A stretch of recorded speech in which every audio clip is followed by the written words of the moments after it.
నమస్తే welcome to media debate నేను భాగ్యశ్రీ. దక్షిణ భారత రాజకీయ ముఖ చిత్రం ఇప్పుడు చెన్నై వైపు చూస్తోంది. తమిళనాడులో ఎన్నడూ లేని విధంగా ఒక పొలిటికల్ సస్పెన్స్ థ్రిల్లర్ కొనసాగుతోంది. వెండితెరపై రికార్డులు తిరగరాసిన దళపతి విజయ్ ఇప్పుడు అసెంబ్లీలో మెజారిటీ మార్కును అందుకోవడానికి చెమట వచ్చుతున్నారు. ఓవైపు ప్రభుత్వ ఏర్పాటుకు సిద్ధమని టీవీకే సంకేతాలు ఇస్తుంటే మరోవైపు మెజారిటీ లేదంటూ గవర్నర్ రాజ్భవన్ తలుపులు తీయడం లేదు. ఇదే సమయంలో దశాబ్దాల శత్రువులైన డిఎంకే అన్నా డిఎంకేలు విజయ్ను అడ్డుకోవడానికి చేతులు కలిపాయా అన్న అనుమానాలు కూడా బలపడుతున్నాయి. అసలు తమిళనాడులో ఏం జరుగుతోంది? కింగ్ మేకర్లుగా మారిన లెఫ్ట్ పార్టీలు వీసీకే స్టాండ్ ఏంటి? గవర్నర్ నిర్ణయం వెనుక ఉన్న మతలబేమిటి? ఇదే అంశంపై ఇప్పుడు మిడ్ డిబేట్లో చర్చిద్దాం. ఇక ఇవాళ మీడియా డిబేట్ లో పాల్గొనడానికి టీవీకే లీడర్ సందీప్ రాయల్ గారు ఉన్నారు. సార్ నమస్తే అండి. సందీప్ గారు, ఇక తమిళనాడు రాజకీయాల ముఖ చిత్రం ఇప్పుడు పూర్తి భిన్నంగా మారిపోయింది. ఆ భారీ మెజారిటీతో గెలిచిన విజయ్ ఇప్పుడు ఆ సంఖ్యాబలం లేకపోవడంతో కూడా పూర్తిగా ఎటు తేలని పరిస్థితి కనిపిస్తోంది. అసలు ఏం జరుగుతోంది? తమిళనాడులో ప్రజలందరూ కూడా అన్ని డిఎంకే పార్టీకి అన్నా డిఎంకే అని కాదని ప్రజలు మా వైపు పట్టం కట్టారు. బట్ మ్యాజిక్ దగ్గరలో ఉన్నాం, అంతేగాని పెద్ద మేము దూరం ఇబ్బంది పడాల్సిన అవసరం లేదు. కానీ భారత రాజ్యాంగం ప్రకారం గవర్నర్ గారు మొట్టమొదటిగా మ్యాజిక్ ఫిగర్ ఉన్న వాళ్ళని పిలవాలి. లేని పక్షంలో 100% సింగిల్ లార్జెస్ట్ పార్టీని పిలవాలి. అలా పిలవకుండా గవర్నర్ గారు ఖచ్చితంగా బీజేపీ ఆడిస్తున్న ఒక ఏజెంట్ లా పనిచేస్తున్నారు. ఇది ప్రజాస్వామ్యాన్ని కూని చేస్తున్నట్లే. ఎందుకంటే తమిళనాడు ప్రజలు పూర్తి స్థాయిలో స్టాలిన్ గారినే ముఖ్యమంత్రిగా ఎమ్మెల్యే ముఖ్యమంత్రి స్థాయిలో ఉన్న ఆయన ఎమ్మెల్యేగా ఓడగొట్టారు. పళనిస్వామి ప్రతిపక్షం లేకుండా చేసి విజయ్ గారికి పట్టం కడితే ప్రజా తీర్పు అంత స్పష్టంగా ఇస్తే సింగిల్ లార్జెస్ట్ పార్టీ ఉన్న మా పార్టీకి అవకాశం ఇవ్వకుండా మీరు 118 నెంబర్లు తీసుకొని రావండి, మేము అప్పుడు ఇస్తాము అంటే అది మ్యాజిక్ ఫిగర్ ఉన్న వాళ్ళకి 118 తీసుకొని రావాలని చెప్పే హక్కు గవర్నర్కి ఉంది. ఆ తర్వాత 118 నెంబర్ లేని వాళ్ళకి సింగిల్ లార్జెస్ట్ పార్టీ వరకు తీసుకొని రామని చెప్పాలి. ఇదే గవర్నర్ గారు కర్ణాటక వచ్చేసరికి యడ్యూరప్ప గారికి ఇలాంటి క్వశ్చన్ రావు. ముంబై మహారాష్ట్రకి వెళ్ళేటప్పుడు దేవేంద్ర ఫడ్నవీస్ దగ్గర ఇలాంటి క్వశ్చన్ రావు. కానీ విజయ్ గారి దగ్గర మీరికి వచ్చి ఎందుకు వచ్చిందంటే, మా విజయ్ గారు ఫస్ట్ పార్టీ పెట్టినప్పుడు విల్లుపురం సభలో బీజేపీ నా శాశ్వత శత్రువు అని చెప్పారు. వాళ్ళు పొత్తుకొస్తే పొత్తు పెట్టుకోమని చెప్పారు. వాళ్ళు సకల ప్రయత్నాలు చేశారు. సినిమాలు ఖరూరు ఎన్ని చేసినా కూడా బీజేపీ అనే పార్టీకి లొంగని ఏకైక సౌత్ ఇండియన్ పొలిటీషియన్ ఒక విజయ్ గారు మాత్రమే అనేది వాళ్ళకి స్పష్టమైపోయింది. సరే, ఎన్నికల్లో ఓడదాం అనుకుని వాళ్ళు ఎన్ని ప్రయత్నాలు చేసినా కూడా మా నాయకుడు 3 పార్టీలు చిత్తుగా ఓడించారు. ఇంకా వాళ్ళు ఏంటంటే ఈగో సాటిస్ఫాక్షన్, కనీసం ఇతని 3 రోజులన్నా ఇబ్బంది పెట్టాలి అంటే మేము అనుకుంటే ఏమేం చేయగలమని వాళ్ళు అనుకుంటున్నారు.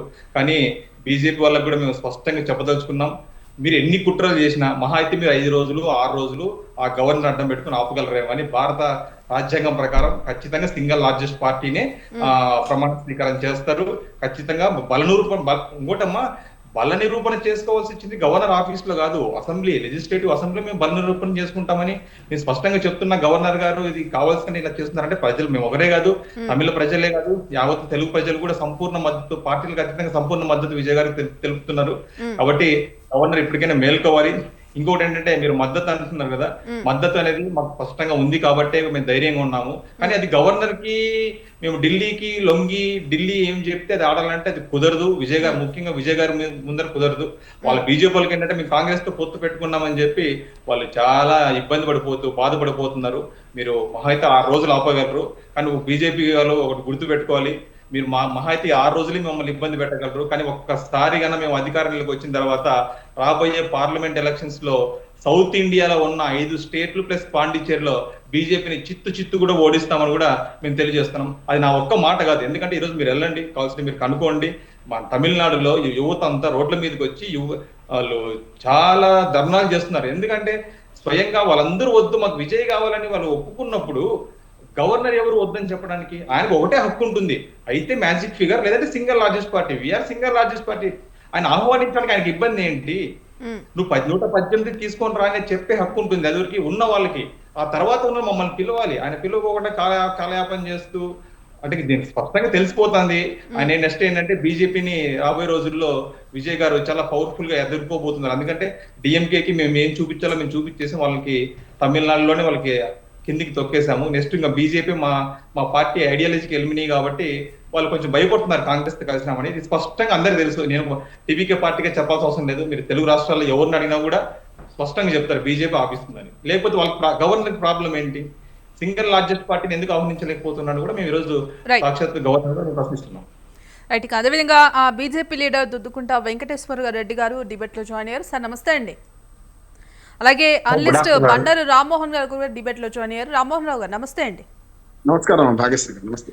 ఎస్ వెంకటేశ్వర్ గారు, భాగ్యశ్రీ గారు చెప్పండి. మరి ఇప్పటికే తమిళనాడులో చూసుకుంటే రాజకీయం పూర్తిగా భిన్నంగా కనిపిస్తోంది. మరి ఇప్పటికే విజయ్ భారీ మెజారిటీతో గెలిచినప్పటికీ కూడా అక్కడ పూర్తిగా గవర్నర్ ఇందుకు సంబంధించి కూడా ఒక ఉత్కంఠతే సస్పెన్స్ థ్రిల్లర్గా కొనసాగుతోంది. మరి ఇప్పటికే ఇటు తమిళనాడులో అతిపెద్ద పార్టీగా అవతరించిన టీవీకేను ప్రభుత్వ ఏర్పాటుకు ఆహ్వానించడంలో గవర్నర్ ఎందుకు జాప్యం చేస్తున్నారు? భాగ్యశ్రీ గారు, మీకు చర్చలో పాల్గొంటున్నటువంటి మిత్రులకు వీక్షకులకు అందరికీ నమస్కారం. మొదట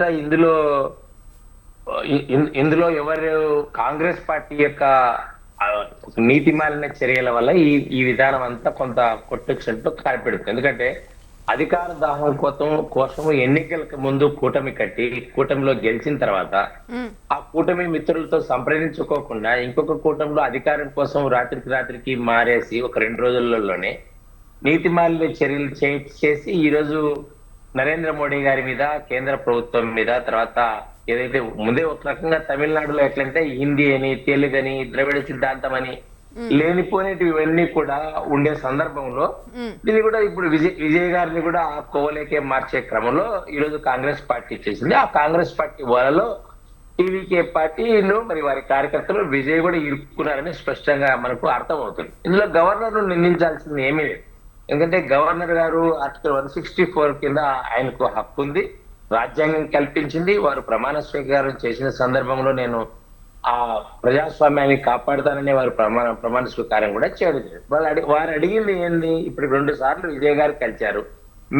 మీకు మద్దతు ఇస్తున్న వారు మీరు కాకోకుండా మీ వేరే పార్టీ నుంచి ఉన్న వాళ్ళు ఎవరైనా ఉంటే సంతకాలు చేసి ఇవ్వండి అన్నారు. వాళ్ళేం హెడ్ కౌంటింగ్ చేస్తానని చెప్పట్లేదు, లోక్ భవన్ లో ఆ మెజారిటీ నిరూపించుకోమని చెప్పలేదు, వారి ముందర ప్రేరేట్ చేయమని చెప్పట్లేదు. కాబట్టి సంతకాల సేకరణ చేసి ఇస్తే మరి ఈ రోజు ఏదైతే కాంగ్రెస్ పార్టీ జత కట్టిందో విజయ్ పార్టీ కూడా మేము వారితో కొనసాగాలని భావిస్తుందో, ఇదే కూటమి దేశవ్యాప్తంగా రాహుల్ గాంధీ గారిని ప్రధానమంత్రి చేస్తామని చెప్పి ఇండి కూటమని చాలా రకాల కూటమిని చెప్పి మరి అదే కూటమిలో ఎందుకు స్టాలిన్ గారు నుంచి బయటకు వచ్చి ఈ రోజు స్టాలిన్ గారు విమర్శిస్తున్నారు. వారి party DMK party, Congress party మమ్మల్ని నమ్మకద్రోహం చేసింది, వెన్నుపోటు పొడిచింది, మమ్మల్ని చెప్పుకోకుండా వెళ్ళిందని మాట్లాడతారు. మిగతా పక్షాలు ఇప్పుడు మిగతా అక్కడ బీసీకి అయితేనేమి, సిపిఐ, సిపిఎం, మిగతా మైనారిటీ పార్టీ అయితేనేమి, ఈ 4 పార్టీలు వారితోనే ఉన్నాయి. కాబట్టి ఆ 8 మందినో 6 మందినో సంపాదించుకోవాల్సిన విజయ్ పార్టీ ఆ దిశగా ప్రయత్నం చేయకోకుండా ఈ రోజు గవర్నర్ గారినో, భారతీయ జనతా పార్టీనో, రేపు వచ్చే పార్లమెంటు ఎన్నికలను భారతీయ జనతా పార్టీ ఎదిరిస్తామని మాట్లాడడం. ఇందులో భారతీయ జనతా పార్టీకి రాగలిగిన రాజకీయం ఏముంది చెప్పండి? 1 సీటు గెలిచింది. భారతీయ జనతా పార్టీకి భారతదేశంలో ఎన్ని రాష్ట్రాల్లో అధికారంలో ఉందో అందరికీ తెలుసు. కాబట్టి భారతీయ జనతా పార్టీ యొక్క శక్తి సామర్థ్యాలు అన్ని తెలుసు. పోనీ ఒకవేళ విజయ్ని ప్రమాణ స్వీకారం చేయించుకోకుండా ఉంటే బీజేపీకి వచ్చే లాభం ఏముంది? ఇదే అన్నాడీఎంకి ఏఐడిఎంకి కలిసినప్పుడు భారతీయ జనతా పార్టీని జాతీయ పార్టీగా పక్కన పెడతారు కదా. కాబట్టి భారతీయ జనతా పార్టీకి వచ్చేది ఏముంది? ఏమీ లేదు. కాబట్టి విజయ్ పార్టీ కానీ, విజయ్ పార్టీ కార్యకర్త నాయకులు కానీ ఇది ప్రాథమిక దశలోనే ఉంది. దీన్ని ఒకవేళ ఏదైతే కాంగ్రెస్ పార్టీ కానీ మిగతా వాళ్ళు పడిన కుట్రలో పడి బీజేపీని, నరేంద్ర మోడీ గారిని వ్యతిరేకించటము, గవర్నర్ వ్యవస్థను వ్యతిరేకించడం చేస్తే మళ్ళీ మొదటికి వచ్చినట్లే ఉంటుంది. ఇప్పుడు డిఎంకేను కూడా తిరస్కరించినందుకు ప్రజలు ఈ కారణం చెప్తున్నాయి. ప్రణాళ వ్యవస్థలో ఉన్నటువంటి రాజ్యాంగం కల్పించినటువంటి హక్కులుకున్నటువంటి సంస్థలన్నీ ఎన్నికల కమిషన్ దగ్గర నుంచి, సుప్రీంకోర్టు దగ్గర నుంచి అందరినీ కూడా వ్యతిరేకించుకుంటూ ఈరోజు వచ్చిన కారణంగానే ఆ రోజు ఆయన ముఖ్యమంత్రిగా కూడా ఓడిపోయారు, వారి పార్టీ కూడా ఓడిపోయింది. అంటే ఇటువంటి సందర్భంలో సింగిల్ లార్జెస్ట్ పార్టీ వచ్చి విజయ్ని కాదని ఎవరు అనటం లేదు. గవర్నర్ గారు కూడా ప్రకటన చేశారు చాలా స్పష్టంగా. ఎందుకంటే మీకు ఇప్పుడు 112 ఉన్నాయి, ఇంకొక 6 మందిని పథకాలు తీసుకొచ్చి ఇవ్వండి, మీకు చేస్తామని చెప్తారు. వాళ్ళని పిలుచుకొని రమ్మని చెప్పలే, బలప్రదర్శన చేస్తామని చెప్పట్లేదు. బట్ ఇంకా గవర్నర్ గారు కూడా ఇంకొక మాట కూడా చెప్పారు వారు చాలా స్పష్టంగా. ఇటువంటివి ఎవరైతే ఫ్లోర్ లో ఫ్లోర్ లో మెజారిటీ లేకోకుండా మనం ప్రమాణ స్వీకారం చేసినట్లయితే ఇది వరకు మహారాష్ట్రలో కూడా జరిగింది, తర్వాత 96లో వాజ్పేయి గారి పట్ల కూడా ఇదే జరిగింది. కాబట్టి ఇప్పుడు కూడా అదే జరుగుతుంది. ఆ తర్వాత బేరాలకు తర్వాత శాసనసభలను అమ్మడమయ్యే పరిస్థితి కనపడుతుంది. ఇటువంటి పరిస్థితిని సృష్టించడానికి నేను అవకాశం కల్పించాలని గవర్నర్ గారు చాలా స్పష్టంగా చెప్పారు. కాబట్టి ఇందులో గవర్నర్ గారిని నిందించాల్సిన అవసరం లేదు. ఇది కాంగ్రెస్ పార్టీ కానీ మిగతా పక్షాలు కానీ భారతీయ జనతా పార్టీ మీద, కేంద్ర ప్రభుత్వం మీద, గవర్నర్ వ్యవస్థల మీద వీటన్నిటిని కూడా పూర్తిగా తప్పుదోవ పట్టించే విధంగా ప్రజల్లో ఈరోజు నిరసన వ్యక్తం చేస్తామని చెప్తున్నారు, లోక్భవన్ ముట్టడి చేస్తామని చెప్తున్నారు. లోక్భవన్ ను ముట్టడి చేసే బదులు అక్కడ దగ్గరలోనే ఉండే కమ్యూనిస్టు పార్టీల ఆఫీసులు ఉంటాయి టీ నగర్ లో, ఆ ఏరియాలో వాళ్ళని వెళ్ళి కలుసుకొని మద్దతు కోరుకొని పిలుచుకొని వస్తుంటే సరిపోతుంది. దీనికి చేయవలసింది ఏముంది? ఏం లేదు కదా. భారతీయ జనతా పార్టీకి మరి విజయం చూసి భయపడతానని మిత్రులు చెప్తున్నాం. భారతీయ జనతా పార్టీ ఎవరిని చూసి భయపడుతుంది, ఎవరిని చూసి భయపడుతుంది అనేది చరిత్ర అందరికీ తెలుసు. కాబట్టి భారతీయ జనతా పార్టీ విజయ్ ముఖ్యమంత్రి అయినా కాకపోయినా కూడా భారతీయ జనతా పార్టీకి ఒకటే లక్ష్యం, ఈ దేశంలో ఆమూలాగ్రం ఏ ప్రాంతమైనా మేము అధికారంలో ఉన్నా అధికారంలో లేకపోయినా సబ్కా సాత్ సబ్కా వికాస్, అందరి అభివృద్ధికి భారతీయ జనతా పార్టీ కృషి చేస్తుంది, ఆ దిశగానే పనిచేస్తుంది. కాబట్టి కొత్తగా ఈ రోజు టీవీకి మమ్మల్ని ఎదిరించినాం అనుకుంటున్నాం. అందుకని చెప్తున్నా వాళ్ళ పార్టీ క్యాడర్ కూడా భారతీయ జనతా పార్టీని గుడ్డిగా వ్యతిరేకించే విధానాన్ని మానుకోండి. భారతీయ జనతా పార్టీ కానీ టీవీకి విజయ్ మీద కానీ ఏ విధమైన శత్రుత్వ భావన లేదు. మీరు కొత్తగా వాళ్ళు ఎవరో చెప్పడం వల్ల నేర్చుకొని భారతీయ జనతా పార్టీని ముందుగానే విమర్శిస్తే, పెద్ద పార్టీని విమర్శించడం వల్ల, నరేంద్ర మోడీ గారిని విమర్శించడం వల్ల మేము పెద్దగా అవుతామని అనుకోవడం అనేది కరెక్ట్ కాదు. నైతికంగా రాజ్యాంగ పరంగా గవర్నర్ కి ఏ విధమైన హక్కులకు వచ్చినాయో ఆ విధంగానే వారు ప్రవర్తిస్తున్నారు. వారిని తప్పుపట్టడానికి ఎట్లా అవుతుంది చెప్పండి. ఇప్పుడు మీరు వాళ్ళకి కావాల్సింది 6 సంఖ్యని ఇవ్వాలి. ఇదే కాంగ్రెస్ పార్టీ 5 మందితో తను కలుపుకొని వచ్చింది కదా, మిగతా పక్షాలు ఎందుకు అడక్కోకుండా వచ్చింది? ఈ ప్రశ్న వాళ్ళు వేయలేకున్నారు ఎవరు కూడా. కాంగ్రెస్ పార్టీ ఏంటంటే ఎంతసేపు ఉన్నా కూడా ఈ దేశంలో ప్రజాస్వామ్యం బాగలేదు, గవర్నర్ పరిపాలన అట్లే చేస్తున్నాడు. ఓ ప్రాంతీయ పార్టీని ఎదుర్కోకుండా చేయగలిగిన పార్టీ ఏంటంటే అది కాంగ్రెస్ పార్టీనే. ఈరోజు కూటమి కట్టడంలో, కూటమి నడపడంలో, సంకీర్ణ ప్రభుత్వాలను, సంకీర్ణంలో ఉన్న పార్టీలను ప్రజాస్వామ్యం మీద నమ్మకం కలిగించే విధంగా చేయటంలో ఆ పార్టీ పూర్తిగా విఫలమైంది. కాబట్టి ఈ రోజు డిఎంకేను వదిలేసి వచ్చింది కాబట్టి ఎవరు నమ్మటం లేదు. మీద ఈ రోజు కమ్యూనిస్ట్ పార్టీల మిత్రులు కానీ, తర్వాత వీసీకే కానీ, వీళ్ళకి 6 ఉన్నారు. ఈ 6 మందిని చెప్పి ఎందుకు పిలుచుకొని రాలేదు కాంగ్రెస్ పార్టీ? ఇదే విజయ్ పార్టీ వాళ్ళు ఎందుకు సంప్రదించలేదు? వారు ఎందుకు రావటం లేదు? వీళ్ళ మీద ఎందుకు విశ్వాసం లేదు? ఆ విషయం ప్రజలకు చెప్పాలి. కానీ రోడ్డుకి గవర్నర్ గారి మీద, భారతీయ జనతా పార్టీ మీద విమర్శించటం వల్ల వచ్చే ప్రయోజనం ఏముంది? వీళ్ళకి కావాల్సింది అధికారం కదా. అంటే Bharatiya Janata party next step లో ఏం లేదు.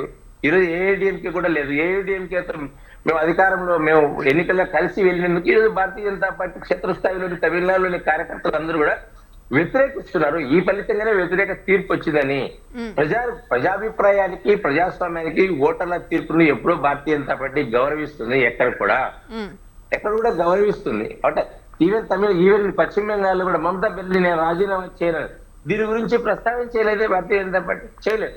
అదే విధంగా భారతీయ జనతా పార్టీకి ప్రజాస్వామ్యం మీద ఎంత విశ్వాసం ఉందంటే, పశ్చిమ బెంగాల్లో ఘటన జరుగుతుంటే, దాడు జరుగుతుంటే ఈ దాడుల్లో భారతీయ జనతా పార్టీ నాయకులు కానీ, కార్యకర్తలు కానీ ఎవరైనా పాల్గొంటే ఖచ్చితంగా చర్యలు ఉంటాయని హెచ్చరించింది పార్టీ. ఇటువంటి విధానాలు, ఐడియాలజీ పెట్టుకొని ఉన్న పార్టీ భారతీయ జనతా పార్టీ. అదే కాదు, నీకు 1998లో మీకు ఒక ఓటుతోనే ఓడిపోయింది కదా భారతీయ జనతా పార్టీ. పార్లమెంట్ లో వాజ్పేయి గారి నేతృత్వంలో ఒక్క ఓటుతోనే ఓడిపోయింది. ఇదే తమిళనాడుకు చెందినటువంటి జయలలిత గారి వల్లనే ఓడిపోయింది.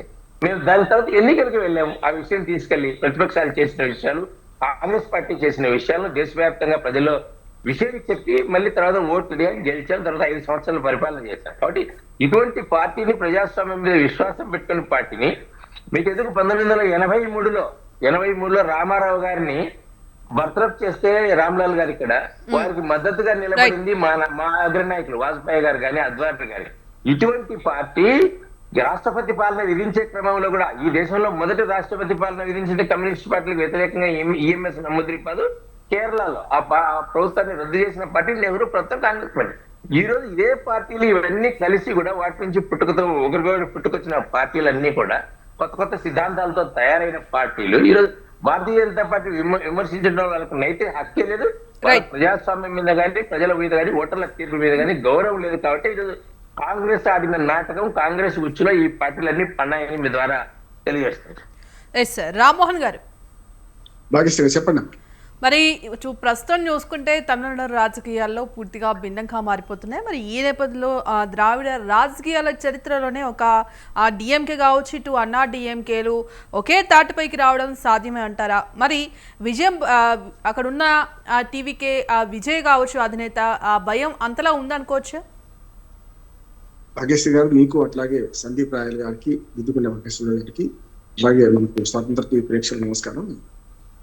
విజయ్ని ఒక రకంగా అభినందిస్తున్నాను. ఎందుకంటే ఇవాళ సాంప్రదాయ రాజకీయాల బలలో నుంచి బయటపడి ఓటర్లను డబ్బు లేకుండా, సారా లేకుండా ఓటర్లను చైతన్యవంతం చేసి గెలిచింది. ఆ 108 సీట్లు అట్టా వచ్చింది.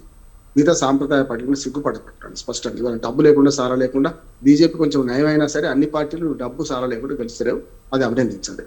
ఈ అనుచిత ఉచితాలకు వస్తే వాళ్ళు కూడా అంతకంటే ఎక్కువ హామీలు ఇచ్చారు. అది దుర్మార్గం. రేపు పొద్దున విజయ పార్టీకి ముందు ప్రభుత్వంలోకి వచ్చినా కూడా ముందు ముసలి పాటుగా ఉంటుంది. స్పష్టంగా చెప్తున్నాను, అనుభవ రాహిత్యంతో ఈ అనవసరంగా ఈ దీన్ని రచ్చగా చేసుకున్నాడు విజయాన్ని నేను అంటాను. దుద్దుకున్న వెంకటేశ్వరరావు గారితో పూర్తిగా ఏకీవిస్తున్నాను. ఎందుకంటే నేను బీజేపీ అభిమాని కాదు, బీజేపీ పార్టీ అంతకంటే కాదు. కానీ ఒక రకంగా అనుభవ రాహిత్యం, అనుభవ శూన్యంతో కాంగ్రెస్ పార్టీ ఎత్తుగడలో భాగంగా ఇవాళ మనకు విజయ్ అనవసరంగా ఇరుక్కున్నాడు. స్పష్టంగా చెప్పాను. కాంగ్రెస్ పార్టీ అనైతికంగా ఒక పొత్తులో ఉన్నదాన్ని 50 ఏళ్ల మిత్రత్వాన్ని వదులుకొని ఇటు పక్కన వచ్చి తగుదునమ్మా అని కొత్తగా, అంటే నిన్నటిదాకా విజయ్ పార్టీని ఓడించిన పార్టీ ఓడించి అక్కడ కూడా ఓడింది. కాంగ్రెస్ గెలిచిందంటే విజయ్ పార్టీ ఓడింది. నాడీఎంకుని విజయ్ పార్టీ ఓడింది కదా, అక్కడ వాళ్ళిద్దరిని ఓడించారు కదా.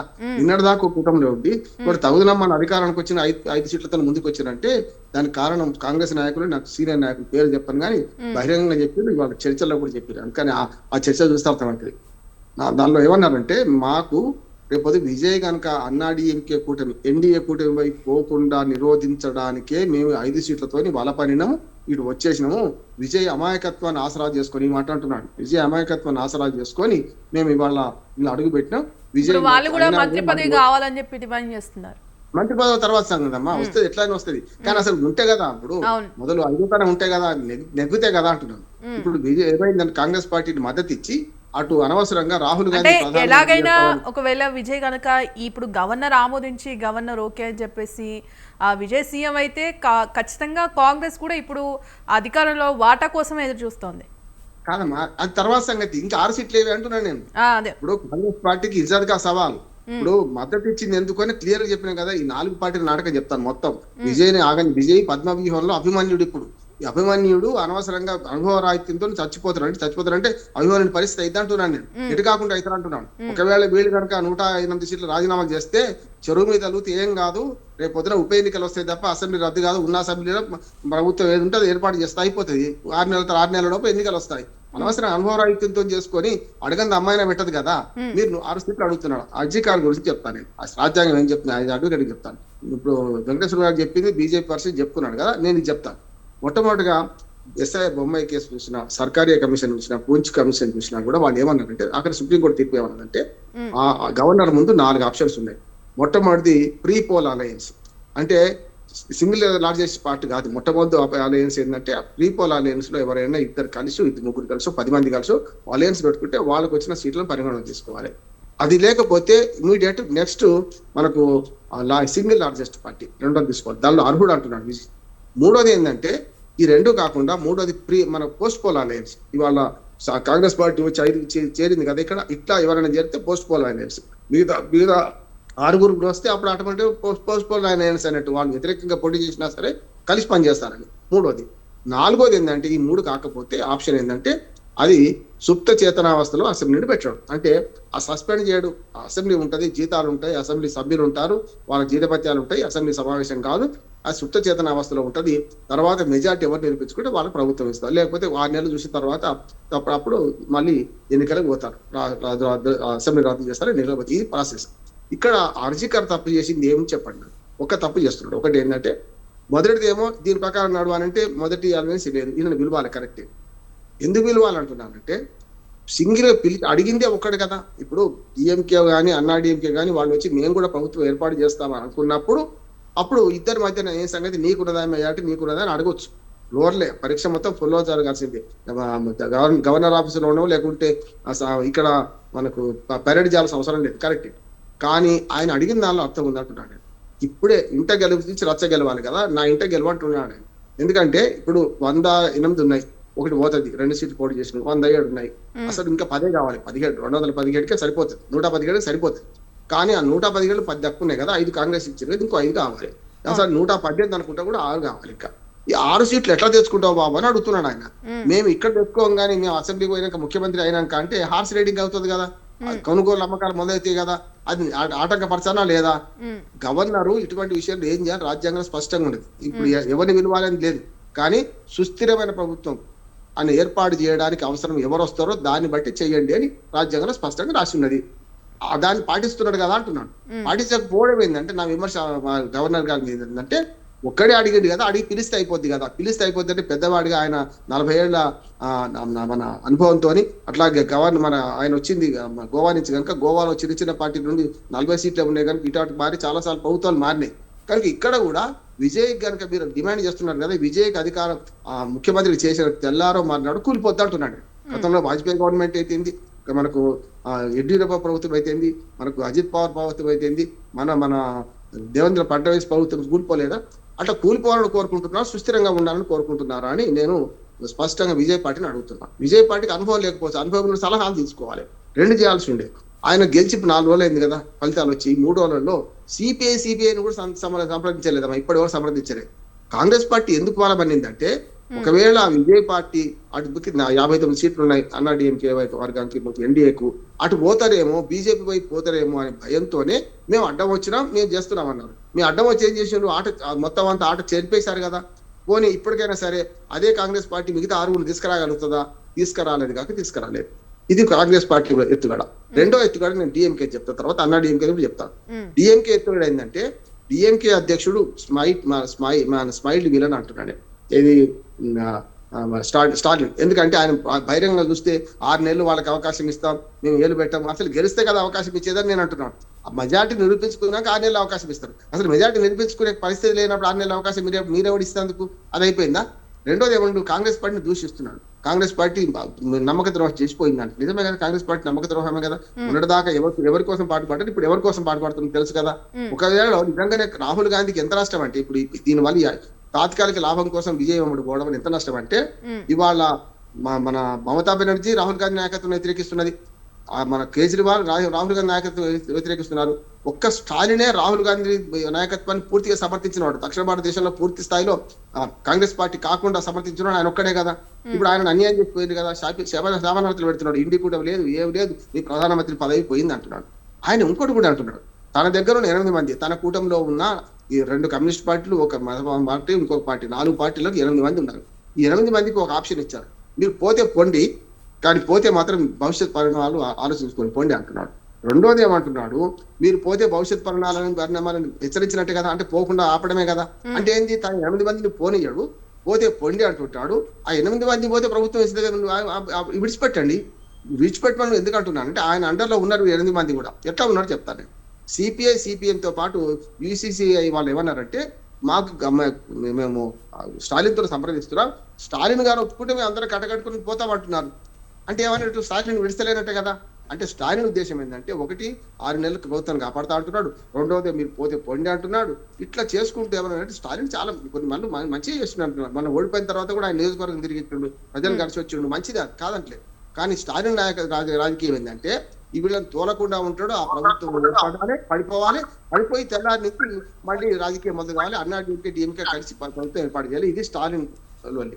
ఈ అన్నాడీఎంకే చెప్తాను. అన్నాడీఎంకే ఏంటంటే, ఇప్పటికే ముసలం పుట్టింది.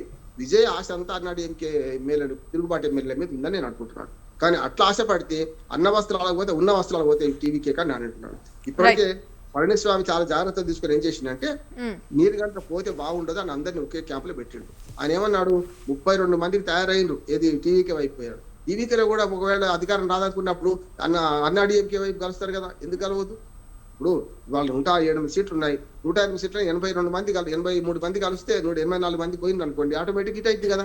ప్రభుత్వం ఎటు వస్తే విజయ్ చేతులు అందరు ఉంటారని నేను అనుకుంటాను. ఇప్పుడు కొత్తగా అనుభవశూన్యులు అందరూ అనుభవ రాహిత్యంతో వచ్చిన వాళ్ళు రేపు పొద్దున అధికారం ఉంటే పోతారు కదా. ఒక పార్టీని చెల్లుద్దాం అనుకుంటే ఈ పార్టీ కూడా అదే నష్టం జరుగుతుంది కదా అంటున్నాను. అందుకని అన్నాడీఎంకే పాత్ర ఏంటంటే చూస్తున్నది, ఒకవేళ నిజంగానే కాంగ్రెస్ కనుక రాకపోయి ఉంటే విజయ్కి ఖచ్చితంగా అన్నాడీఎంకే దిక్కయ్యేది అంటున్నాను. అది కాకుండా బీజేపీ మీద వైరంతో ఇటు అన్నాడీఎంకే వైరంతో కాంగ్రెస్ పార్టీ అక్కడి నుంచి హద్దులు మీరు ఇటు వచ్చి అనవసరంగా విజయ్కి అన్యాయం చేసింది అంటున్నాను. ఒకవేళ విజయ్ మీద నమ్ముకున్నారు అనుకోండి, నిజంగానే 6 కూడా వచ్చిన అనుకోండి, దినదిన గండం 100 ఆయుష్. ఇవాళ తుమ్మితే ఊసిపోయే ముక్కులాగా అవుతుంది. రేపు పొద్దున విజయ్ని ఒక్క దెబ్బలో ఒక చిన్న 4 పార్టీలు, కాంగ్రెస్ 5 పార్టీలు, వాళ్ళకి 2 కాంగ్రెస్కి 5 అంటే 13 మంది 13 దిక్కులో పోతారు. ఒక్క ఇద్దరు మద్దతు ఉపసంహరించుకుంటే ఒక్క మాట చెప్పండి, ఇద్దరు ఉపసంహరించుకుంటే రేపు ప్రభుత్వం పడిపోతారు. నిజంగా తమిళనాడు క్షేమం జరిగేది. మీరు సిద్ధాంతం అంటారా? సిద్ధాంతం అంటే విజయ్ ఒక రకంగా క్రిస్టియన్ ఓట్లు పోతాయి అనుకున్నప్పుడు అప్పుడు మాట్లాడింది అనుకోండి. అలా అనైతికం అంటే బీజేపీ మన డిఎంకే నుంచి విడిపోయి వచ్చిన కాంగ్రెస్ పార్టీ అనైతికత కదా. రేపు పొద్దున డిఎంకే అన్నాడీఎంకే కలిస్తే అనైతికత కదా. నిజంగా చెప్పాలంటే అన్నాడీఎంకేతో కలిస్తే నైతికత అంటున్నాండి. వీళ్ళు కలిస్తే నిజంగా కలవదలుచుకుంటే ఒక సుస్థిరమైన ప్రభుత్వం ఏర్పడుతుంది. ఎట్లా అంటే చెప్తాను, ఇప్పుడు స్టాలిన్కి వ్యతిరేకంగానే ఓట్లు కదా ఇప్పుడు విజయ్కి వచ్చిన ఓట్లు, కానీ అటు ఇటు అన్నాడీఎంకే బీజేపీ పక్కన పెడదాం దానికోసం ఒకే సీట్ వచ్చింది వాళ్ళకు. అన్నాడీఎంకేకి వచ్చిన ఓట్లు కూడా ప్రభుత్వానికి వ్యతిరేక ఓట్లే కదా భాగ్యశ్రీ గారు. మరి ప్రభుత్వం వ్యతిరేకమైన ఓట్లను ఇటు పక్కన తీసుకుంటే వీళ్ళందరూ కలిస్తే లాభమా, వీళ్ళు విడిపోతే లాభమా? విడిపోతే ఏమవుతుంది? డిఎంకే అన్నాడీఎంకే కలిసింది, కలవదంటున్నాను, కలిసింది అనుకోండి పూర్తిగా అనైతికమైన పొత్తు అంటున్నారు. రేపు పొద్దున బీజేపీని పక్కన పెట్టి డిఎంకే కలిస్తే విజయ్ని ఒంటరి చేయడం అంటున్నాను. అందుకనే విజయ్ వైజ్మెన్ గా ఆలోచన చేస్తే, భవిష్యత్ ఆలోచన చేస్తే నా ఆలోచన ఏంటంటే అన్నాడీఎంకే కూటమితో కలిస్తేనే విజయ్కి సుస్థిరత ఉంటుంది. 5 ఏళ్ళు పూర్తిగా ప్రభుత్వం ఏర్పాటు చేస్తారు. ఇంకోటి అన్నాడీఎంకే మనకు విజయ్ ఇచ్చిన హామీలు కూడా దాదాపు ఒకటిగానే ఉన్నాయి. ఇద్దరు కలిసి ప్రభుత్వాన్ని ఏర్పాటు చేసుకుంటారు. ఒక ఉప ముఖ్యమంత్రి ఉండొచ్చు. దేశంలో ఇంకొక మాట, దేశంలో చాలా ఉదాహరణలు ఉన్నాయి. మన ఫడ్నవీస్ ఉన్నాడు మహారాష్ట్రలో, ఆయన ముఖ్యమంత్రి చేసి 5 ఏళ్ళు చేసిన తర్వాత ఏకనాథ్ షిండే కోసం ఉప ముఖ్యమంత్రి అయిందా కాలేదా? ఇవాళ కేవలం పళనిస్వామి కోసమో లేకుంటే పళనిస్వామి కోసమో, పళనిస్వామి అంటున్నాడు కోసమో మొత్తం రాజకీయాలు మొత్తం నాశనం కావన్నా తమిళనాడు అనవసరంగా అసెంబ్లీ రద్దు అయ్యే పరిస్థితి తీసుకోకుండా ఇప్పటికైనా సరే మీరు 8 మందితో చేస్తారా చేయండి. ఆర్జికారు అడిగేది గవర్నర్ గారు అడిగేది సరి అయిన ప్రశ్న. ఇప్పుడే తీర్చుకోండి. అనవసరంగా చేస్తే ఒక రకంగా చెప్పాలంటే గవర్నర్ గారు విజయ్కి సహాయం చేస్తున్నాడు అంటున్నాడు. ఎట్లా సహాయం చేస్తున్నాడు? టైం ఇచ్చిండు 10వ తారీఖు. ఇప్పుడు రీసెంట్ పరిణామాలు నేను చూస్తున్నామా, 10వ తారీఖు దాకా టైం ఇచ్చిండు. మీరు ఎక్కడైనా సరే సంతకాలు తీసుకొని రాని, మిగతా 6 నేను పెడతా అంటున్నాడు. అక్కడనే బలపరీక్ష ఇక్కడ కాదు అక్కడ చేసుకోమంటున్నాడు కదా. అనుభవ రాహిత్యంతో వచ్చిన మంచి అవకాశాన్ని, సువర్ణ అవకాశాన్ని, ప్రజలు ఇచ్చిన అవకాశాన్ని పోగొట్టుకుంటాడా విజయ్? ఒక చరిత్రలో పోగొట్టుకున్న లీడర్ గా ఉంటాడా? లేదు 6 సంతకాలు తీసుకొచ్చుకొని అక్కడికి తీసుకొచ్చుకుంటాడా, లేకుంటే అన్నాడీఎంకే కలుస్తాడా, మీ ఇష్టం. కానీ చేసుకొని మాత్రం చేస్తే లాభపడతాడు. విజయ్ పాలన అద్భుతంగా ఉండాలని కోరుకుందాం, ఉండదని కోరుకుందాం. కానీ అనుభవ రాహిత్యంతో పద్మవ్యూహంలో అభిమానులాగా మారిపోతే మాత్రం రాష్ట్ర రాజకీయాల్లో ఆయనను గెలిపించిన ప్రజలు క్షమించారంటున్నారు. రైట్. సందీప్ గారు, మరి ప్రస్తుతం ఉన్న సంఖ్యాబలం 112, మరి మెజారిటీ మార్కెట్తే 118. మరి ఈ నేపథ్యంలో ఇప్పటికే ఇటు లెఫ్ట్ 4 కావచ్చు, ఇటు బీసీకే 2, వీళ్ళిద్దరూ మద్దతు ఇస్తేనే ఈ పూర్తిగా సంఖ్యాబలం అనేది సరిపోతుంది. మరి ఆ విధంగా విజయ్కి సీఎం పదవి దక్కే అవకాశం ఉంటుంది. మరి ఎంతవరకు సాధ్యమవుతోంది? ఇప్పటికే 10వ తేదీ వరకు కూడా గవర్నర్ టైం ఇచ్చినట్టుగా తెలుస్తోంది. మరి ఈ 2 రోజుల్లో ఏం జరగబోతోంది, అసలు ఏం జరుగుతోంది? అయిపోయింది మేడం. కొద్దిసేపటి కిందటే మా పార్టీ అధ్యక్షుడు కాబోయే తమిళనాడు ముఖ్యమంత్రి వర్యులు వీసీకే చీఫ్ కి కమ్యూనిస్ట్ వాళ్ళకి కాల్ చేయడం కోరడం జరిగింది. వాళ్ళు మరికొద్దిసేపటి బహిరంగ వేదికగా టీవీకే పార్టీకి మద్దతు తెలబోతున్నారు. ఖచ్చితంగా బీజేపీ ఎన్ని కుట్రలు పడినా, అన్నాడీఎంకే సైలెంట్ గా ఎన్ని డ్రామాలు ఆడినా, స్టాలిన్ నవ్వుతూ కుట్రలు చేయాలనుకున్నా కూడా ఆపలేకపోయారు. ఇది తమిళనాడు ప్రజల ఒక విజయమే కాదు, దక్షిణ భారత ఆత్మగౌరవ విజయం అని కూడా ఈ సందర్భంగా తెలియజేస్తున్నాం. ఖచ్చితంగా ఈరోజు సాయంత్రానికి మా పార్టీ చీఫ్ విజయ్ గారు అప్డేట్ ఇవ్వబోతున్నారు. వీఆర్ కాన్ఫిడెంట్, మాకు బలం ఉంది, మేము గవర్నర్ ముందు పెట్టబోతున్నాం. రైట్. ఎస్ వెంకటేశ్వర్ గారు. ఎస్, మరి ఇప్పటికే ఇటు డిఎంకే కావచ్చు, అన్నా డిఎంకేలకు గవర్నర్ సహకరిస్తున్నారంటూ కూడా విపక్షాలు ఆరోపణలు వేస్తున్నాయి.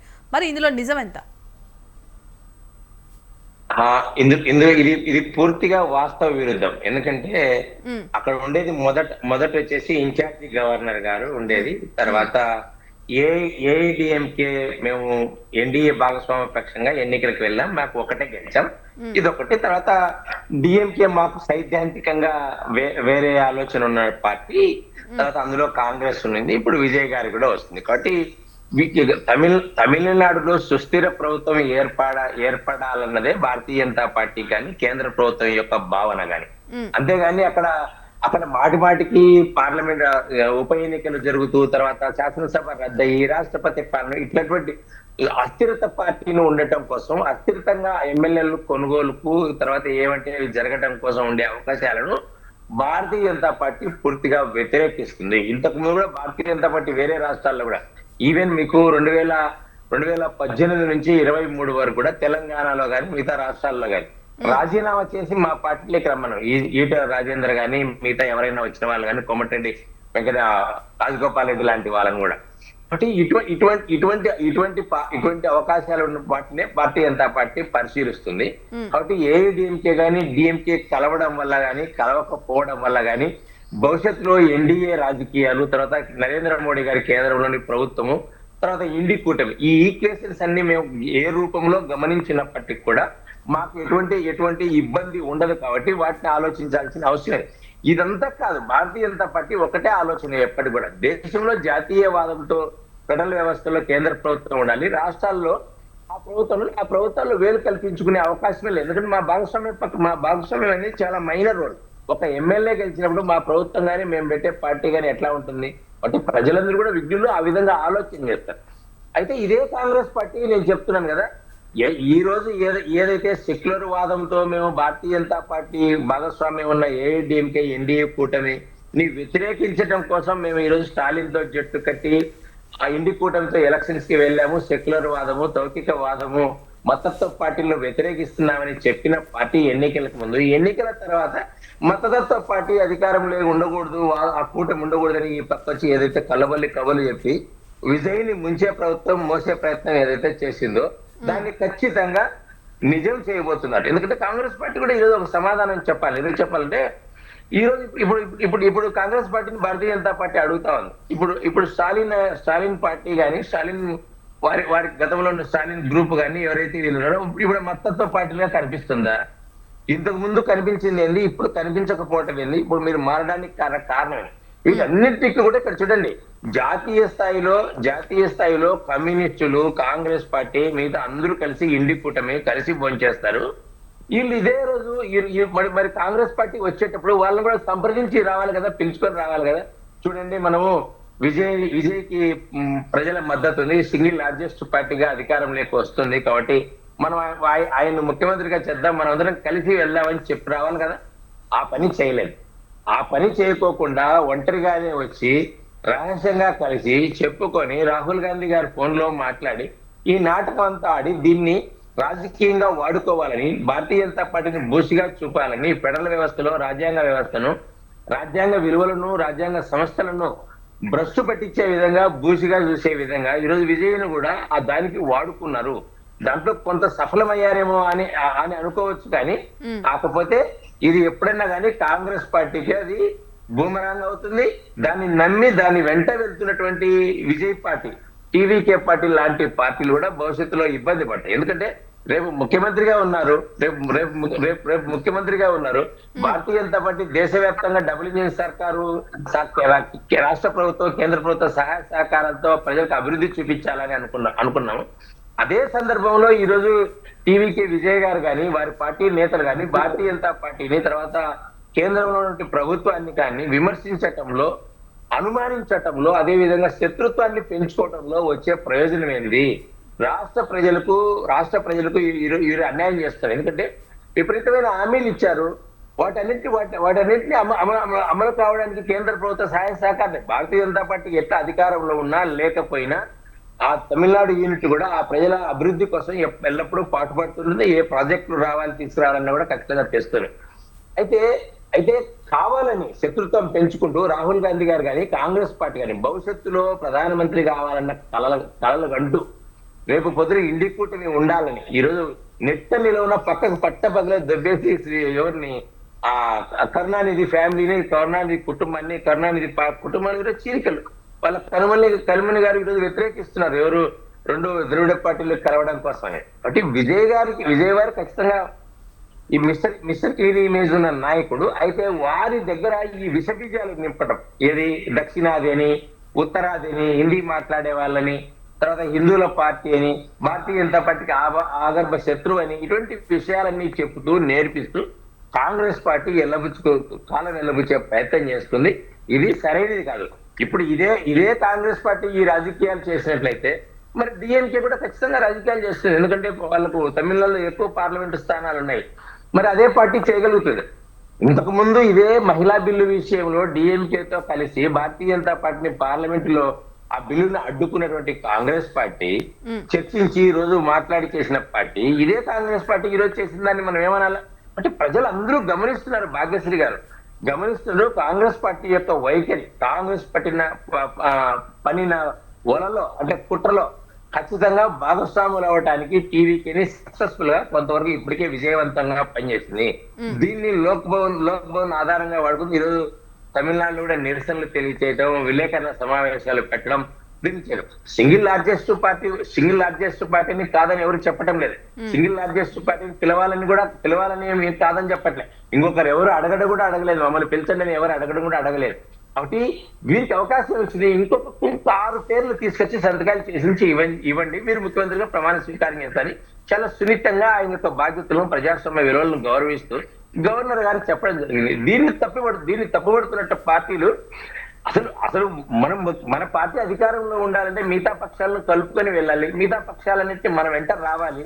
మన వెంట రావడానికి సైద్ధాంతికంగా ఏంది, డెవలప్మెంటల్ పరంగా ఏంది, తర్వాత ప్రజలందరూ ఎవరికి డిఎంకే కూటమికి ఏఐడిఎంకే కూటమిని తిరస్కరించారు. ప్రజలు టీవీకేకి ఇచ్చారు. ఇటువంటి సందర్భంలో మనకు ప్రజల్లో పాలన అందించడానికి కోసం మనం ఇచ్చిన హామీలు నెరవేర్చడం కోసం ప్రయత్నం చేయాలి తప్ప తగుదనమాని స్టార్టింగ్ లోనే ప్రాథమికంగానే కేంద్రంతో కొట్లాటం, కేంద్రాన్ని విమర్శించడం, గవర్నర్ని విమర్శించడం, భారతీయ జనతా పార్టీని విమర్శించడం, ఎటువంటి ప్రమేయం లేనప్పటికీ కూడా దీన్ని విమర్శించే పనిగా ఏదైతే పెట్టుకున్నారో ఇది భవిష్యత్తులో తమిళ ప్రజలకు, తమిళ ఆకాంక్షతో ఏదైతే వీళ్ళని ఎన్నుకున్నారో వాళ్ళందరినీ కూడా కొంత ఇబ్బంది పెట్టడానికి మాత్రమే జరిగే ప్రయత్నం అని మీ ద్వారా తెలియజేస్తున్నాను. ఖచ్చితంగా భాగ్యశ్రీ గారు విజయ్ గారిని ముఖ్యమంత్రి కాకోకుండా ఉండటం కోసం భారతీయ జనతా పార్టీ కానీ గవర్నర్ కానీ ఎవరు కూడా ఆ దిశగా ప్రయత్నాలు చేయలేదు. ఏదైతే ఈ రోజు టీవీకే ఎంచుకున్న మార్గం ఉందో, కాంగ్రెస్ పార్టీతో దత్తబడిందో, కాంగ్రెస్ పార్టీ కుట్ర పడిందో దాని వల్ల ఇబ్బంది పడుతున్నారు తప్ప తాత్కాలిక ఇబ్బంది ఇది 1-2 రోజులే. ఈ రోజు చెప్తున్నారు. అదే 2-3 రోజులు చేస్తే గవర్నర్ కాదు కదా, ఎవ్వరు కాదు. గవర్నర్ గారు ఏముంది అక్కడ, ఆయన రాజ్యాంగబద్ధమైన కేంద్ర ప్రభుత్వంలో రాజ్యాంగబద్ధమైన రోడ్లు పోషిస్తున్నారు. వీరిని ఎవరికి ఇవ్వండి. మీరు సంఖ్యాబలాన్ని సేకరించుకోవటంలో మీరు విఫలమయ్యారు.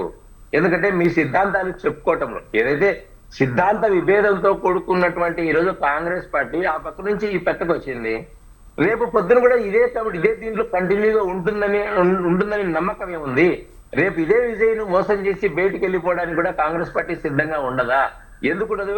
అంటే కాంగ్రెస్ పార్టీ టీవీకేకి కాంగ్రెస్ పార్టీతో నష్టం జరుగుతుందని మీరు అంటున్నారా? ఖచ్చితంగా చెప్తాను. ఇప్పుడు ఇక్కడ చూడండి, భాగ్యశ్రీ గారు ఒక మాట చెప్పారు. చరణ్ సింగ్ గారిని పార్లమెంట్ లో కూడా బల నిరూపణకి వెళ్ళకోకుండా ఇంటికి పంపించిన పార్టీ కాంగ్రెస్ పార్టీ. వారికి ప్రజాస్వామ్యం మీద వెలివేలేదు.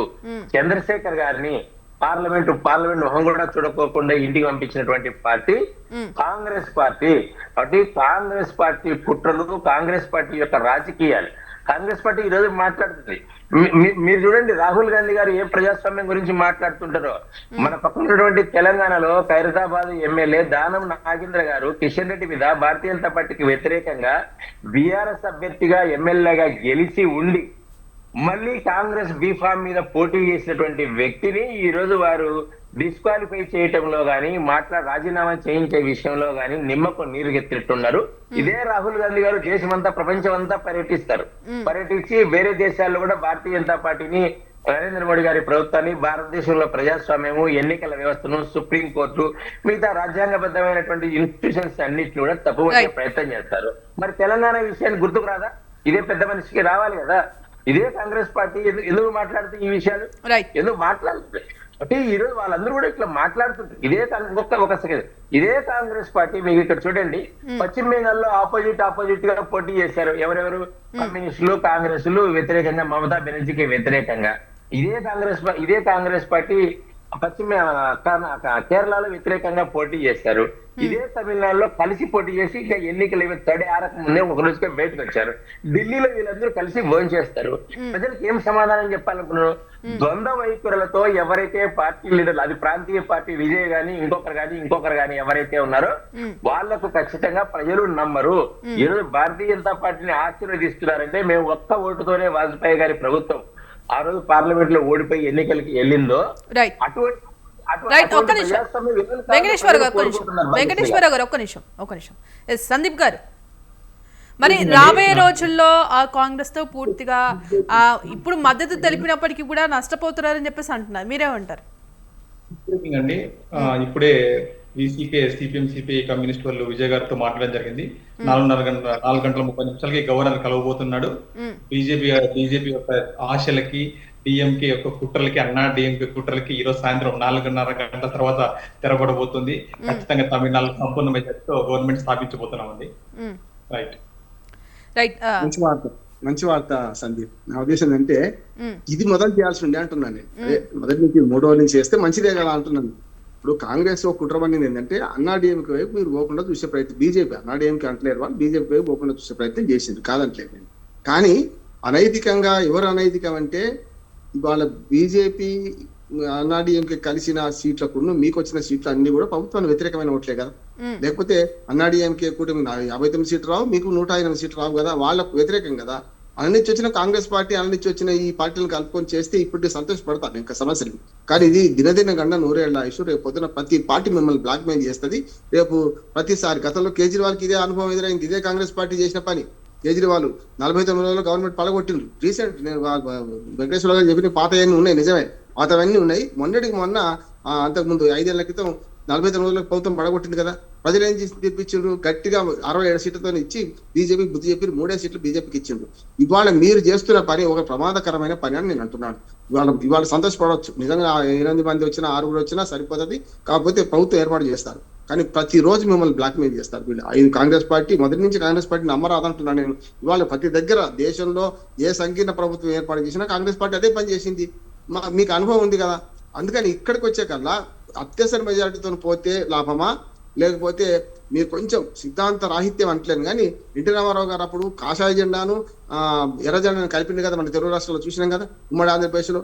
మరి అప్పుడు లేని సిద్ధాంతం ఇప్పుడు ఎందుకు రావాలి మనకు? విజయ్ గారు కమిటెడే, కాదంటలేదు. అది ఆవేశపూరితంగా ఉన్న కమిట్మెంట్ అంటున్నాను. బీజేపీ ద్రోహమైన పార్టీ అని అనుకుంటే తప్పు.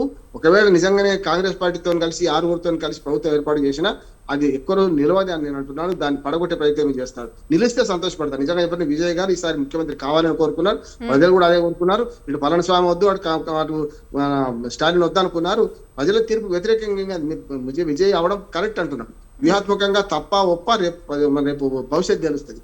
కానీ ఇప్పుడు చేస్తున్న పని వాళ్ళు ఏమైందంటే మీరే పాశ్చాత్తాపడతారు అంటున్నాను నేను.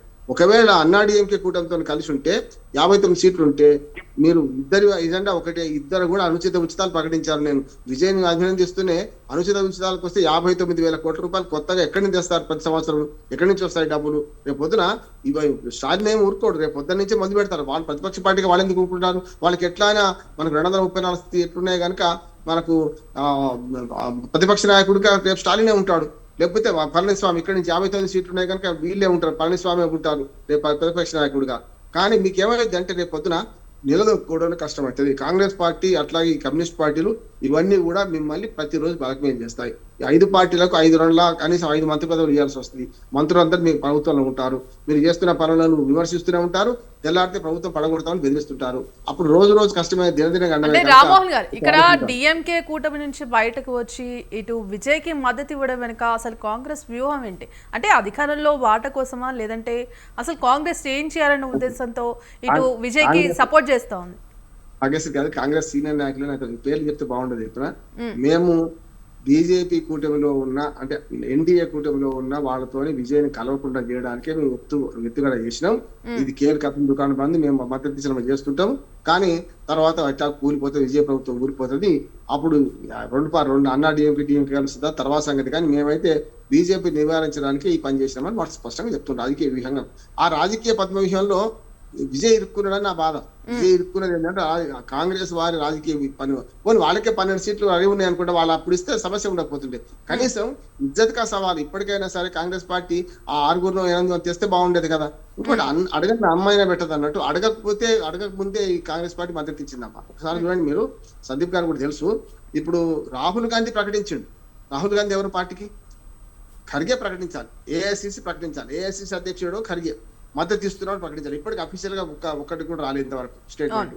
అట్లానే రాష్ట్ర పార్టీ టిపిసిసి తెలంగాణ మన తమిళనాడు ప్రదేశ్ కాంగ్రెస్ కమిటీ కూడా ప్రకటించాలి ఇంతవరకు. అయితే తమిళనాడు పిసిసి అధ్యక్షుడే ప్రకటించాలి, లేకుంటే ఖర్గే అని ప్రకటించాలి. వీళ్ళిద్దరు కాకుండా రాహుల్ గాంధీ దోస్తాని కనుక నేను ఫోన్ చేసిన అంత అభినందన తెలుపుడు వేరు, ఇది వేరు కదా. అందుకని గవర్నర్ గారు నిజంగా చెప్పండి, విజయ క్షేమం కోరే మీరు ఇప్పుడే ఫిక్స్ కానీ అనవసరంగా మీ అధికారంలోకి వచ్చిన తర్వాత మిమ్మల్ని చుట్టుముడతారు వీళ్ళందరూ. తప్పనిసరి మీ సిద్ధాంతాలు వదులుకోవాల్సి వస్తుంది, కొనుగోలు అమ్మకాలకు పాల్పడవలసి వస్తుంది, హార్స్ రీడింగ్ అవుతుంది అనే బాధతో చేసిండు. నిజంగానే సందీప్ గారు అన్నట్టు వార్త వస్తున్నది. 10వ తారీఖు దాకా నేను సమయం ఇస్తున్నాను. గవర్నర్ గారు కూడా చెప్పారు. గవర్నర్ నిన్న జాతీయ మీడియా మాట్లాడుతూ ఏమన్నాడంటే, సింగిల్ లార్జెస్ట్ పార్టీ పిలవడం తప్పు కాదు, కానీ ఆ మాత్రం కూడా వాళ్ళకు మద్దతు లేదు కనుక మద్దతు తెచ్చుకోమంటున్నాడు. నా తప్పేంది, ఇవాళ కాకపోతే రేపు పిలుస్తా, కానీ సింగిల్ లార్జెస్ట్ పార్టీనే పిలుస్తా అని స్పష్టంగా గవర్నర్ గారు నిన్న జాతీయ మీడియా ముందు చెప్పిండు. ఇవాళ కూడా ఏం చేసిండు, దీనికన్నా ముందు సందీప్ గారు చెప్పిందేమో ఇప్పుడు రీసెంట్ వార్త. అంతకంటే ముందు మనకు గవర్నర్ గారు 10వ తారీఖు టైం ఇస్తున్నాను, మీ 10 లోపల మీద 6 సంతకాలతో రండి, ఎప్పుడైనా అప్పుడు పిలుస్తా అని చెప్పిండు. మంచిదే కదా. ఇప్పుడు ఒక వ్యూహకర్తగా నేనేమంటున్నానంటే, విజయ్ ఒక 2 తప్పిదాల నుంచి తప్పించుకున్నాడు. ఇప్పుడు రాజీనామాలు అని చేస్తా ఆలోచన విరమించుకున్నాడు, చాలా కరెక్ట్ అంటున్నాడు. సుప్రీంకోర్టు పోతాను, సుప్రీంకోర్టు కూడా ఏం చెప్తుంది, గతంలో బొమ్మాయి కేసులో ఏం చెప్పారో అదే చెప్తుంది, కొత్తగా ఏం చెప్పదు కదా. అటువంటిప్పుడు మళ్ళీ ఇక్కడికే గవర్నర్ కోర్టులోకి రావాల్సిందే కదా. అందుకనే ఒకవేళ 6 సీట్లు కనుక తెచ్చుకొని మీరు చేస్తే అభినందనలు తెలియజేస్తూనే, ముందున్నది ముసలా పండుగ, రేపు ఖచ్చితంగా రేపు ఈ ప్రభుత్వాన్ని పడగొడతారు. పడగొట్టినప్పుడు మళ్ళీ అన్నా డిఎంకే దిక్కు అవుతుంది మీకు అని అంటారు. ఎస్ వెంకటేశ్వర్ గారు ఫైనల్ గా ఏమంటారు? భాగ్యశ్రీ గారు పెద్దలు మడ రామ్మోహన్ గారు చెప్పిన దాంతో నేను ఏకీవిస్తుని ఇంకొక విషయం చెప్పదలుచుకున్నాను. ఇక్కడ చూడండి, ఎన్నికల్లో ఎన్డీఏ కూటమి ఇండి కూటమిలో పోటీ పడడం జరిగింది, విజయ్ గారికి ఇచ్చారు. అయితే ఇప్పుడు ఇండి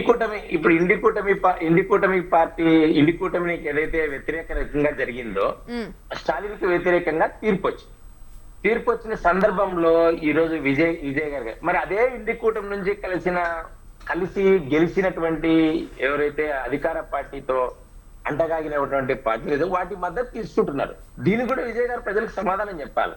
ఎందుకంటే ఈరోజు కాంగ్రెస్ పార్టీ గెలిచిన 5 స్థానాలను కూడా డిఎంకే వాళ్ళు ఒక మాట అంటున్నారు, మా దయాదాక్షిణ్యాల వల్లనే కాంగ్రెస్ పార్టీ తమిళనాడులో 5 అసెంబ్లీ స్థానాలను గెలుచుకుంది అని చెప్తున్నారు. మిగతా కమ్యూనిస్టులు, తర్వాత సిపిఐ, సిపిఎం, విసికే ఈ పార్టీలు కూడా ఏమన్నారంటే, మీరు స్వతంత్రంగా నిర్ణయం తీసుకొని మీకు మంచిది అనిపిస్తే వెళ్ళండి అని చెప్పారు. అంటే వాళ్ళ చేతిలోనే వాళ్ళ దగ్గరే ఉన్నట్టు. ఇప్పుడు విజయ్ పార్టీ యొక్క బలము బలహీనతలు అన్ని కూడా డిఎంకే పార్టీ చేతిలో ఉన్నటువంటి వారి మిత్రపక్షాలన్నటువంటి వాళ్ళ చేతిలో క్యూ ఉంది. అదేవిధంగా రాహుల్ గాంధీ గారి చేతిలో కూడా క్యూ ఉంది. కాబట్టి కాంగ్రెస్ పార్టీని దేశవ్యాప్తంగా కూడా ఏ అసెంబ్లీలో ఎక్కడ చూసినా కూడా వారి స్వార్థ రాజకీయాల కోసమే ఫ్రమ్ ది బిగినింగ్ నుంచి కూడా ఏది తీసుకున్నా కూడా ఇప్పుడు చూడండి, ఈ దేశంలో కమ్యూనిస్టులు కనుమరుగు కావడానికి కారణం ఎవరు తెలుసా? అందరూ ఎవరో అమిత్ షా గారు వారు వీరు అని చెప్తుంటారు. అయితే అది కానే కాదు. కాంగ్రెస్ పార్టీ మొదటి డే 1 నుంచి కూడా 1947 నుంచి కూడా ఈ దేశంలో కమ్యూనిస్టులను తొక్కిపెట్టారు. కమ్యూనిస్టులు అది ఈ నేటికి కూడా అర్థం చేసుకోలేకున్నారు. ఎందుకంటే మేము చెప్పినట్టు కాంగ్రెస్ పార్టీ వింటుందన్న భ్రమలో కమ్యూనిస్టులు కాలం వెళ్ళదీసి బతికారు తప్ప ఒక దశాబ్దం పాటు దగ్గర 77 సంవత్సరాలు ఈరోజు వారి వెనుక వెళ్ళినటువంటి పరిస్థితి. కాబట్టి ప్రజాస్వామ్యంలో కమ్యూనిస్టుల యొక్క పాత్ర లేనే లేదు. ఈరోజు ఇదే కమ్యూనిస్టులు కూడా మీ ద్వారా ఇంకొక ప్రశ్న కూడా అడగదలుచుకున్నారు. పశ్చిమ బెంగాల్లో మమతా బెనర్జీ అధికారంలోకి వచ్చినప్పటి నుంచి వాళ్ళ ఆఫీసులు ఎవరంటే బూత్ లెవెల్ ఆఫీసులు కానీ గ్రామ ఆఫీసులు కానీ అవన్నిటి కూడా తాళాలు వేసినటువంటి పరిస్థితి. ఈ రోజు భారతీయ జనతా పార్టీ ఆ ప్రాంతంలో విజయం సాధిస్తే వాళ్ళు కీస్ ఓపెన్ చేస్తున్నారు. ఇండియన్ ఎక్స్ప్రెస్ ప్రముఖంగా బ్యానర్ పెట్టి ఈ వార్తను రాసింది. ఇటువంటి పార్టీలతో విజయ్ జత కలుస్తున్నాడు. విజయ్ రానున్న ముందుంది ముసళ్ళ పండగ అన్నట్లు వీళ్ళందరూ కూడా భవిష్యత్తులో ఏదైనా ఒక పెద్ద పార్టీ మనకు పాలక పక్షంగా మనకు అవకాశం కల్పించి మనలో భాగస్వామ్యం ప్రభుత్వాన్ని షేర్ చేసుకొని పథకాలు కూడా అమల్లో ఉంటే కొంత బాగుంటుంది. రెండు పార్టీలు ఉన్నటువంటి పార్టీలు ఈరోజు మొత్తం 5 పార్టీలు అవుతాయి ఇలా భాగస్వామ్యంలో. మీద 4 పార్టీలకు వీళ్ళందరికీ కూడా 5కు హైయెస్ట్ ఎవరు లేరు. వీళ్ళ డిమాండ్లు అన్ని తెలుసు. కమ్యూనిస్ట్ సిపిఎం జాతీయ పార్టీ, సిపిఐ జాతీయ పార్టీ, కాంగ్రెస్ జాతీయ పార్టీ. జాతీయ పార్టీలకు ఉన్నటువంటి ఈ పార్టీలకు ఉన్నటువంటి ఆలోచన మనకు అందరికీ తెలిసిందే. ఏ పథకాల అమల్లో గానీ ఏదైనా ఒక పాలసీ మ్యాటర్ నిర్ణయం తీసుకోవటంలో గానీ తర్వాత రేపొద్దున భారతీయ జనతా పార్టీని కేంద్రంలో వ్యతిరేకించే విధానంలో గానీ ఈ పార్టీలన్నీ కూడా ఒకటయ్యి ఖచ్చితంగా విజయ్ని ఇరుకున పెట్టే పనినే చేస్తాయి. బండారు రామ్మోహన్ రావు గారు చాలా చక్కగా చెప్పారు, పెద్దవారు కాబట్టి వారి భవిష్యత్తు ఊహించి చెప్పారు. కాబట్టి వీరందరూ కూడా ఖచ్చితంగా విజయ్ని ఇబ్బంది పెట్టే ప్రయత్నమే చేస్తారు. కాబట్టి గవర్నర్ గారు మంచి నిర్ణయమే తీసుకున్నారు. వారికి ఉన్నటువంటి రాజ్యాంగం కల్పించినటువంటి హక్కు, తర్వాత బేరసారాలకు దిగటం, ఎమ్మెల్యేలను కొనుగోలు చేయటం తెలంగాణలో చూసాం. ఇప్పుడు వాళ్ళకి మెజారిటీ ఉన్నప్పటికీ కూడా బీఆర్ఎస్ కి సంబంధించినటువంటి 10 మంది ఎమ్మెల్యేలను కొన్నారు. వారు నిత్యము కాన్స్టిట్యున్సీలలో కొట్లాటలకు ఒకరి నుంచి ఒకరు మారడం. ఈరోజు జీవన్ రెడ్డి గారు జగిత్యాలలో ఏ విధానంతో ముందుకెళ్లారు? ఆయన మీద గెలిచినటువంటి ఆ నియోజకవర్గంలో గెలిచినటువంటి బీఆర్ఎస్ ఎమ్మెల్యేను కాంగ్రెస్ లో చేర్చుకున్నామని చెప్తున్నారు. పోనీ చేర్చుకున్న వారు కూడా ఏదన్నా ఒక పద్ధతి ప్రకారం టెక్నికల్ గా ఏదన్నా శాసనసభ పక్షంలో మెజారిటీ స్థానాల్లో 2/3 మెజారిటీ ఉన్నప్పుడు మనకు ఈ పక్కకు వచ్చారా? అది లేదు.